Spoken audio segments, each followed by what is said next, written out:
ভোটের আগে থেকে একের পর এক এপিসোডে সকলের উদ্দেশ্যে যখন বলতাম যে এই ভোটটা, পশ্চিমবঙ্গের এই ভোটটা শুধুমাত্র নির্বাচন নয়, এটা ধর্ম স্থাপনের এক লড়াই। অধর্মের নাশ করে সেই ধর্ম স্থাপন করতে হবে।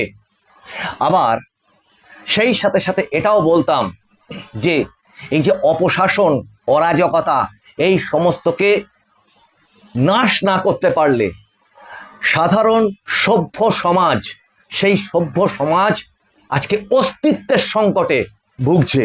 এবং তার সাথে এটাও যোগ করতাম যে আজকে হিন্দুত্বের অস্তিত্ব সংকটের মুখে পড়ে গেছে। কিন্তু এই ভোট তো হয়ে গেছে, সেই ধর্মস্থাপন যদি মনে করেন যে ধর্মস্থাপন হয়েছে তার মধ্যে দিয়ে, আমার মতে মৃত্যু আর বেঁচে থাকা যেন কান ঘেঁষে মৃত্যুর হাত থেকে রেহাই পেয়েছে একটি সভ্য সমাজ, হিন্দুত্ব ইত্যাদি। কিন্তু তারপরের অংশটা কি? তারপরের অংশটা আর একটা কিন্তু বড় কাজ, যেটাকে আমি বলছি যে ওই পরিবর্তন ঘটে গেছে তাই সব শেষ হয়ে গেছে নয়, বরঞ্চ এখান থেকে সবে শুরু। এটা আমি আগের কয়েকটা এপিসোডেও তুলে ধরতে চেয়েছি। তার কারণ এই সমাজ, এই যে আমাদের ভোটের যে পরিবর্তন, সেই ভোটের পরিবর্তনের পরে থেকে যাচ্ছে একটা বড় অংশ। সেই অংশটা কি সেটাই আপনাদের সামনে আজকে তুলে ধরবার চেষ্টা করছি। নমস্কার, মানুষের ভাষায় আপনাদের সকলকে স্বাগত। আমি প্রবীর রায়চৌধুরী আপনাদের সাথে। বিষয়টা একদমই তুচ্ছ নয়। যখন একটি সমাজ অপরাধ প্রবণতাই সেই সমাজের ধর্ম হয়ে ওঠে, মানে একটি সমাজ যখন সামগ্রিকভাবে অপরাধ প্রবণতায় তৈরি হয়ে যায়, অভ্যস্ত হয়ে যায়, এবং তার মধ্যে সেই সমাজের যে সভ্য সৃষ্টিশীল অংশটা, সেই অংশটা যখন হাঁসফাঁস করে বা কণ্ঠরুদ্ধ হয়ে থাকে, সেখান থেকে প্রতিবাদ এবং পরবর্তীকালে আন্দোলন এবং গণতান্ত্রিক ভোটের পদ্ধতিতে যখন পরিবর্তন ঘটে একটি সভ্য সমাজ গঠনের চেষ্টা চলে, সেটা শুধুমাত্র ভোটের পরিবর্তন নয়, সেটা একটি রূপান্তর প্রক্রিয়া বলে আমার ব্যক্তিগতভাবে মনে হয়। শুধু দর্শকবৃন্দ, আপনাদের মূল্যবান মন্তব্য কমেন্টে জানান, একটু সাবস্ক্রাইব করুন, আর আপনার কমেন্টের সাথে সাথে এই এপিসোডগুলোকে একটু শেয়ার করুন, যাতে আপনার মতামত বহু মানুষের চোখে পড়ে। বিষয়টা এই জায়গাতেই থেমে থাকছে না। তার কারণ আমাদের সারা ভারতবর্ষ জুড়ে বিভিন্ন রাজ্যে বিভিন্ন সময় আমরা কিন্তু সরকার পরিবর্তন হতে দেখেছি, এবং সেই সরকারের পরিবর্তনগুলো যে আজকে যে এই বিজেপি শাসিত এতগুলো 22টা রাজ্য, সেখানে যে বিজেপি সরকার প্রতিষ্ঠিত হয়েছে, সে প্রত্যেকটি রাজ্যেই কিন্তু এই পরিবর্তনের জায়গাটা খুব সহজ ছিল না। বিশেষত এই যে ধরুন একদম খুব নিকট অতীত যদি ধরা হয়, উড়িষ্যা, বিহার, পশ্চিমবঙ্গ, আর একটু আগে যদি চলে যান আসাম, এই সমস্ত ত্রিপুরা, এই সমস্ত রাজ্যগুলোর পরিবর্তনে যদি দেখেন, সেগুলো যথেষ্ট কঠিনই ছিল। আর পশ্চিমবঙ্গ তো সেটার মধ্যে একটা দৃষ্টান্ত স্বরূপ ছিল, যেটা ভারতবর্ষের অন্যান্য রাজ্যে যে সমস্ত পরিবর্তনগুলি হয়েছে, নর্মাল যে ভোটের প্রক্রিয়া চলে, এই জায়গাটাতে সে বিষয়টাই ছিল নজিরবিহীন, যা সাধারণ দৃষ্টিভঙ্গিতে, সাধারণ গাণিতিক হিসেবে বা সাধারণ ভোট পর্যবেক্ষক, পর্যালোচনা, তথ্যবিদ, এনাদের যে সমস্ত অর্থোডক্স নিয়মকানুন, সেই নিয়মকানুনগুলোর মধ্যে এই পশ্চিমবঙ্গের ভোট চিত্রটি ছিলই না। এটা ছিল একটা দেশ রক্ষার মতো বিষয়, যেটা কেন্দ্রীয় সরকার এবং সুপ্রিম কোর্ট সঙ্গে বিভিন্ন এজেন্সি, তারা যত বিভিন্ন রকম তদন্তের ক্ষেত্রে এগিয়েছে, এবং বিভিন্ন রাজনৈতিক আন্দোলনের মধ্যে এই বিজেপি সরকার সহ বিজেপি রাজনৈতিক দল হিসেবে এগিয়েছে, ততই চমক লেগেছে। বিশেষত তারপরে এসে যায় যখন এসআইআর প্রক্রিয়া যত এগোতে থাকে তত দেখা যায় তার পিছনে যে পরিমাণ বাধা দানের চেষ্টা এবং অন্তর্ঘাত, সেই অন্তর্ঘাত যদিও নির্মূল হয়েছিল সুপ্রিম কোর্টের নিজস্ব হস্তক্ষেপে, যে বিশেষ ক্ষমতা প্রয়োগ করে যে জুডিশিয়ারি তার মধ্যে অংশগ্রহণ করে। এখন এই পরিবর্তনটা সাধিত হয়ে যাওয়ার পর যে রূপান্তরিত একটি সমাজের দিকে আমরা এগিয়ে যাচ্ছি, সেখানে গিয়ে এই ধরে নিন শপথ গ্রহণ হয়েছে নতুন বিজেপি সরকারের শপথ গ্রহণ হওয়ার পর থেকে যদি আজ পর্যন্ত ধরা হয়, এই 10-12 দিনের একটি অত্যন্ত নতুন একটি ক্যাবিনেট বা সরকার, সেই সরকার যেমন তার একের পর এক বিদ্যুৎ গতির ডিসিশন নিয়ে সুদক্ষ মুখ্যমন্ত্রী শুভেন্দু অধিকারীর নেতৃত্বে এগিয়ে চলেছে, যেখানে তিনি প্রথম জায়গাটাতেই বলে দিয়েছেন যে জিরো টলারেন্স, দুর্নীতি, অনুপ্রবেশ, এই সমস্ত ক্ষেত্রগুলোতে জিরো টলারেন্স নীতি তিনি আজকেও প্রশাসনিক বৈঠক থেকে সেগুলোই জানালেন। এবং অনুপ্রবেশ যে এই মুহূর্তে আমাদের ভারতবর্ষের ক্ষেত্রে শুধু না, পশ্চিমবঙ্গের ক্ষেত্রে শুধু না, সারা পৃথিবীব্যাপী অনুপ্রবেশ একটি বিশাল বড় সমস্যা। এবং সেই সমস্যা যখন থেকে মাথাচাড়া দেওয়া শুরু করে, সেটা আজকের ঘটনা না, দীর্ঘ বছরের পর বছর ধরে সেই সমস্যাগুলোর মানে অল্প অল্প করে বাড়তে বাড়তে আজকে এই জায়গায় এসে পৌঁছিয়েছে। সে মায়ানমারে আং সান সু চি গভর্নমেন্টের যখন পতন ঘটে, রোহিঙ্গা সমস্যার যখন উৎপত্তি ঘটে, বাংলাদেশে সেই রোহিঙ্গার অনুপ্রবেশ, সেই অনুপ্রবেশের একটা অংশ আমাদের এই ভারতবর্ষের মধ্যেও, ভারতবর্ষের সীমান্তবর্তী বিভিন্ন রাজ্যগুলোর মধ্যে দিয়ে যখন ঢুকতে শুরু করে এবং উন্মুক্ত প্রান্ত করে রাখা হয়েছিল যে সীমানা পশ্চিমবঙ্গের, সেই সীমানাকে তারা একটা সেফ করিডর হিসেবে পশ্চিমবঙ্গকে ব্যবহার করতে শুরু করে, সেই ছিল রোহিঙ্গা সমস্যা। কিন্তু পৃথিবীর অন্যান্য দেশেও কি এই সমস্যা নেই? পৃথিবীর অন্যান্য দেশও এই একই রকম সমস্যায় ভুগছে। ইংল্যান্ড, ইতালি, নরওয়ে, ফ্রান্স, এই সমস্ত ইউরোপিয়ান কান্ট্রিগুলো, জার্মানি, এই সমস্তগুলোতে তো আছেই। আমেরিকা, খোদ আমেরিকাতেও আফ্রিকাতেও সেই সমস্যাটা এই মুহূর্তে যথেষ্ট চিন্তার। যারা ইন্টারন্যাশনাল পলিটিক্সগুলোকে বা সেই সমস্ত খবরগুলোকে একটু নাড়াচাড়া করেন, তারা জানেন যে খুব রিসেন্টলি এই মুহূর্তে সারা ব্রিটেন জুড়ে যে আন্দোলনটা চলছে সেটা ওই অনুপ্রবেশের বিরুদ্ধেই। এবং এছাড়া ইতালি, ফ্রান্স, এই সমস্ত জায়গাতে কিন্তু এই আন্দোলনগুলো একটা বিপুল আকার খুব নিকট অতীতেই ধারণ করেছিল।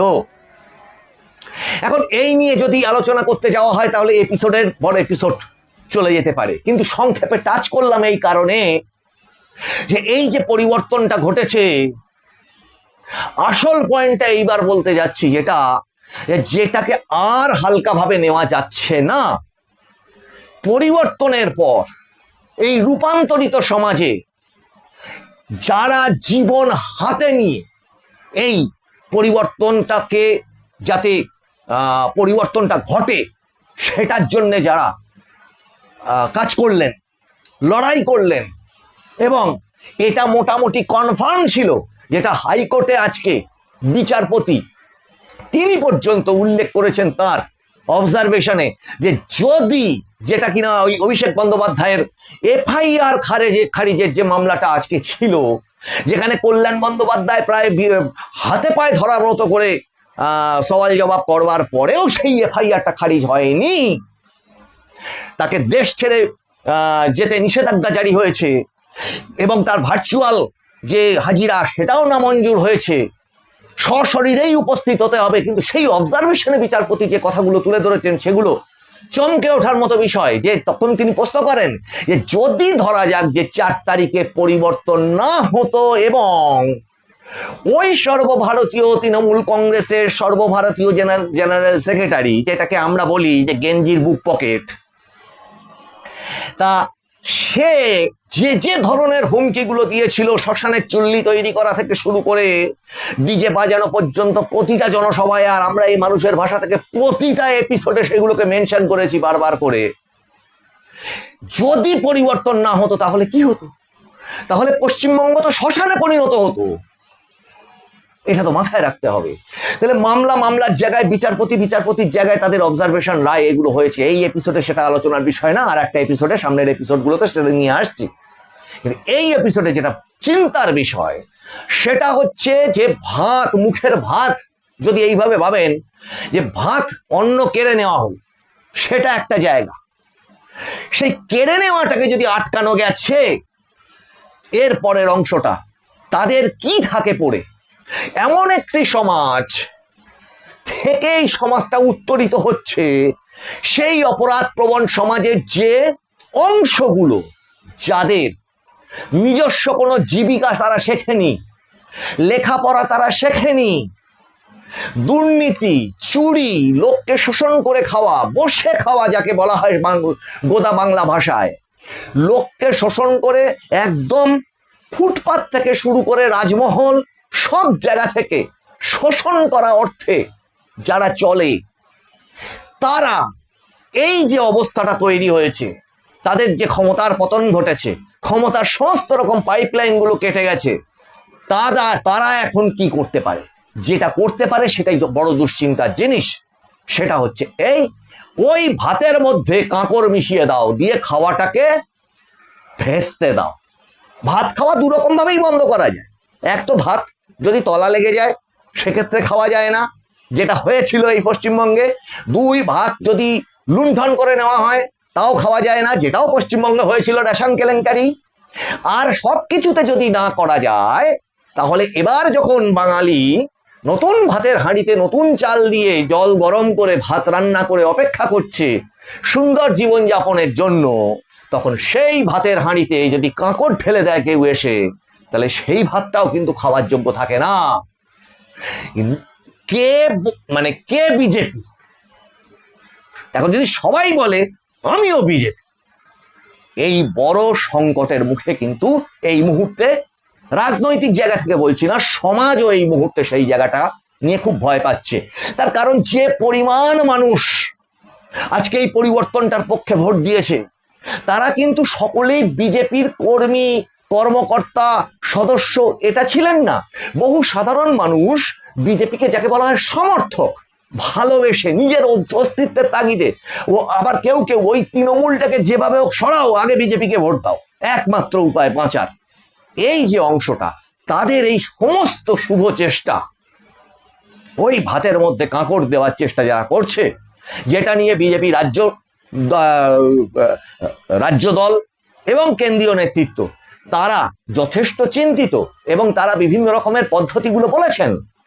কিন্তু নিচু লেভেলে যদি গিয়ে দেখা যায় যে কোনো এক জেহাদি, জামাতের মদতপুষ্ট ডন, যার দুর্নীতি সারা ভারতবর্ষ ব্যাপী এবং সর্বজন বিদিত, তারা যদি তাদের রেস্টুরেন্টে, হোটেলে হঠাৎ করে বজরংবলীজির পতাকা, শ্রীরামের পতাকা বা গেরুয়া পতাকা উড়িয়ে দেয়, বিজেপির ফ্ল্যাগ, যারা দুদিন আগে পর্যন্ত বিজেপির কর্মীদের বাড়িতে গিয়ে গিয়ে সাদা থান ফেলে দিয়ে এসেছে, কাউকে এমনকি কোনো মহিলা নেত্রীদের আর এক জায়গা থেকে সভা করে বলা হয়েছে একদম ভোটের আগের দিন পর্যন্ত যে 4 তারিখে কেটে নুন ছড়িয়ে দেবে, যেটা কিনা তাদের সর্বভারতীয় সাধারণ সম্পাদক এবং তাদের সর্বভারতীয় নেত্রী নিয়ম করে প্রতিটি সভা থেকে বলে বেরিয়েছিলেন। আজকে সেই সমস্ত কুচোকাচা দুষ্টু ছেলে মেয়েদের দল, তারা যদি হঠাৎ করে তাদের দোকানে, তাদের বাজারে, তাদের বাড়িতে গেরুয়া পতাকা টাঙিয়ে দেয়, তাহলে সব তো এই কাঁকড়ের মতো, চালের মধ্যে কাঁকড় মিশে যাওয়ার মতো পরিস্থিতি তৈরি হয়। এখন অর্থের সমাগম, ওই অপশাসনের যে দলটি ছিল, স্বৈরাচারী যে সরকারটা ছিল, এটা কিন্তু আমি বারবার করে মেনশন করেছি, তাদের অর্থের প্রাচুর্য প্রচুর পরিমাণে ছিল, এবং সেই অর্থের প্রাচুর্যের একটা বিশেষ লাইন, সেটা আমি আগের এপিসোডগুলোতে অসংখ্যবার বলেছি, সেটা একদম বিদেশ পর্যন্ত। ওই অর্থের প্রাচুর্যটা কিন্তু সেখানে এই অপশাসনটাকে টিকে থাকতে সাহায্য করেছিল। ফান্ডিং যাকে বলা হয়, এই জিহাদি ফান্ডিং। তাহলে এই যারা কুচোকাচা এখনো পড়ে রয়েছে, যারা ওই কাঁকড়ের মতো মিশে যাওয়ার চেষ্টা করছে, তাদের হাতে কিন্তু এখনো অর্থের প্রাচুর্যটা থেকে গেছে। সারা রাজ্যব্যাপী ধরপাকড় চলছে, শয়ে শয়ে এই ধরনের তোলাবাজ, অসভ্য, ইতর, সমস্ত রকমের দুর্নীতির সঙ্গে জড়িতরা, কাউন্সিলর, মেম্বার, সভাপতি, পঞ্চায়েত সভাপতি সমস্ত অ্যারেস্ট হচ্ছে লাইন দিয়ে। কিন্তু তারপরে উচ্ছিষ্টভাবে যেগুলো পড়ে থাকছে, এই কাঁকড়রা কিন্তু একটা চিন্তার সৃষ্টি করছে। সেটা কি? যেমন আপনাদেরকে বলেছিলাম, প্রত্যেকটি পৌরসভা পঞ্চায়েতের মধ্যে বসে আছে ওই আইপ্যাক সৃষ্টি করা একটি দপ্তর, তার নাম হচ্ছে বিএসকে, যেটা প্রধানমন্ত্রী নরেন্দ্র মোদীর ডিজিটাল ইন্ডিয়ার যে দপ্তর, সিএসসি বা কমন সার্ভিস সেন্টার স্কিম, সেটাকে মুখ্যমন্ত্রী উঠিয়ে দিয়ে ওই দপ্তরটাকে ঢুকিয়েছিল 2021-এ। 2019-এ বাজে ফল করবার পর ভেবেছিল ওই সিএসসিরা বোধহয় নরেন্দ্র মোদী বা বিজেপির লোকজন, ওদের আগে সরিয়ে দাও। বস্তুত কোন রকম নোটিফিকেশন না দিয়ে, মৌখিকভাবে হুমকি দিয়ে, মাথায় বন্দুক ঠেকিয়ে, ঘর বাড়ি মানে অফিস ঘর ভাঙচুর করে, তথ্য লোপাট করে, মেশিনারিজকে তছনছ করে তাদেরকে উঠিয়ে দেওয়া হয়েছিল সেখান থেকে। কিন্তু এইখানে কিন্তু সেই বিএসকেরা এখনো পর্যন্ত কাজ করে যাচ্ছে। সেই সমস্ত বিএসকেরা এখন নরেন্দ্র মোদীর ছবি টাঙাচ্ছে, এখন মাননীয় শুভেন্দু অধিকারীর ছবি টাঙাচ্ছে। তাহলেই কি সব ব্যাপারটা ইজি হয়ে গেল? তা তো নয়। প্রতিটি দপ্তরে দপ্তরে ঢুকে আছে এই ধরনের বাগ, ভাইরাস। যে আমাদের এই ডিভাইস ফোন দেখছেন, যে ধরনের আমরা যারা মানে ইনফরমেশন টেকনোলজি নিয়ে দীর্ঘদিন কাজকর্ম করি, আমরা জানি ভাইরাস, ম্যাল ফাংশনিং, যদি কোনো কিছুর মধ্যে ম্যাল ফাংশনিং শুরু হয়, ভাইরাস যদি ঢুকে যায়, তাহলে সেই সফটওয়্যারটা, সেই ডিভাইসটা ম্যাল ফাংশনিং করে বা অদ্ভুত আচরণ করে বা কাজ করতে পারে না, বা সেই ডিভাইসটা নষ্ট হয়ে যায়। এখন এই বাগ, এই ধরনের ছারপোকা, গুণপোকা, ভাইরাস, এরা ঢুকলে আগামী দিনে এই যে পঞ্চায়েত, পৌরসভা, এই যে লোয়ার লেভেল জায়গাটাতে যে সমস্ত এই বাঘগুলো ঢুকে বসে আছে, বা ছারপোকা, গুণপোকা, এরা ঢুকে বসে আছে, এরা সরকারের পরিচ্ছন্ন ভাবমূর্তি তৈরিতে বারবার করে বাধা সৃষ্টি করবে, এবং সেটা অলরেডি করছে। সেটা কিভাবে করছে? তৃণমূলী, ছিন্নমূলী, সে বিজেপি হয়ে গিয়ে কপালে গেরুয়া তিলক দিয়ে, গায়ে গেরুয়া জড়িয়ে নিয়ে, হাতে বিজেপি ফ্ল্যাগ নিয়ে, তৃণমূলেরই নিজের জাত ক্রোধ বলুন বা নিজের যে ব্যক্তিগত শত্রুতা, সেইগুলোকে গিয়ে মানে মেটাচ্ছে, এবং সেইটার পুরোপুরি দোষ দেওয়ার চেষ্টা করছে বিজেপি কর্মীদের ওপর। বিভিন্ন জায়গাতে বিজেপির সত্যিকারের কর্মীরা সেটার ব্যাপারে সতর্ক আছে, তার তালিকা আছে, মানছি। কিন্তু এটাও মানতে হবে যে একটি দল যখন বিরোধী দলে থাকে, তখন তার সংগঠন ঠিক ততটা শক্তিশালীভাবে তৈরি হয় না যতটা হয় ক্ষমতায় আসার পরে। কিন্তু অ্যাকচুয়াল সংগঠনটা একদম ওপর লেভেল থেকে নিচের লেভেল পর্যন্ত ধীরে ধীরে আঁটোসাঁটো একটা সংগঠনের রূপ নেয়। এটাই নিয়ম। এবং আর একটা নিয়ম তার সাথে সাথে চলে আসে, সেটার নাম হচ্ছে ক্ষমতার বৃত্তে বা ক্ষমতার পাশাপাশি যাওয়ার চেষ্টা করা, যাকে বলা হয় ধান্দাবাজ। এই ধান্দাবাজের দল কিন্তু এই চারপাশে এসে ভিড় করতে শুরু করে। এখন এই মুহূর্তে রাজ্যে চতুর্দিকে, একদম উত্তরবঙ্গ থেকে দক্ষিণবঙ্গ পর্যন্ত যে বার্তাটা বা যে আওয়াজটা সমস্ত জায়গাতে কানা ঘুষোর থেকে শুরু করে এবার একটু আওয়াজে পরিণত হচ্ছে, তা হলো এই যে ওই আমিও বিজেপি, সব জায়গায় কি আমিও বিজেপি, যে অত্যন্ত জঘন্য অপরাধে বিজেপি কর্মীদের, এমনকি বিভিন্ন রকম হত্যা লীলা, বিভিন্ন রকম জঘন্য কর্মে লিপ্ত থেকেছে, আজকে সে বড় বিজেপি হওয়ার জন্যে বিভিন্ন রকম ফাঁক ফোকর দিয়ে অনুসন্ধান করবার চেষ্টা করছে, যেটা এখনো পর্যন্ত বিজেপি কঠোর হাতে রোধ করে রাখবার চেষ্টা করছে। অন্য রাজ্যগুলোর পরিবর্তনের সঙ্গে এই রাজ্যের পরিবর্তনের তফাৎটা কোথায়? উত্তরপ্রদেশ যখন ধরুন মুলায়ম সিং রাজ বা মায়াবতী সরকার, সেই সমস্ত রাজ্যগুলো রাজত্বের যে মানে সমাজটা, সেটা পরিবর্তিত হয়ে যখন বিজেপির যে শাসন ব্যবস্থা বা যোগী আদিত্যনাথজির যে শাসন ব্যবস্থা চালু হলো, ও বিহারে বলুন, আসামে বলুন, হেমন্ত বিশ্ব শর্মার যে সরকার চলছে, ত্রিপুরাতে বলুন, আজকে উড়িষ্যাতে বলুন, সমস্ত জায়গাতেই কিন্তু এই পরিবর্তনটা ঘটেছে। কিন্তু তাদের ওখানে এই ধরনের সূক্ষ্ম বদমাইশি, সেই জায়গাটা কিন্তু তার থেকে কিন্তু এই মডেলটা অনেক আলাদা। তার কারণ এখানটাই ছিল হচ্ছে মেন লঞ্চিং প্যাড ওই জামাত বলুন, বিদেশি আইসিস, আল কায়দা, তাদের প্রধান লঞ্চিং প্যাড হয়ে দাঁড়িয়েছিল এই পশ্চিমবঙ্গের এই করিডোর। কাজেই এটার একদম হালকাভাবে উড়িয়ে দেওয়ার জায়গা নেই। পতাকা রাজনীতি, দোকানে, বাজারে, বাড়ির মাথায় পতাকা টাঙিয়ে দিলাম আর বিজেপি হয়ে গেলাম, এইটা নিয়ে সমস্ত স্তরের বিজেপি নেতৃত্বকে ভেবে দেখতে বলছি যে এই পতাকা রাজনীতিকে যদি বন্ধ করা যায়, তবে প্রকৃত বিজেপি কর্মী যাদের হাতে প্রকৃত ধরুন সভ্য পদের যে কার্ড থাকবে, তারাই শুধুমাত্র বিজেপি, সেটা তবে বোঝা যাবে।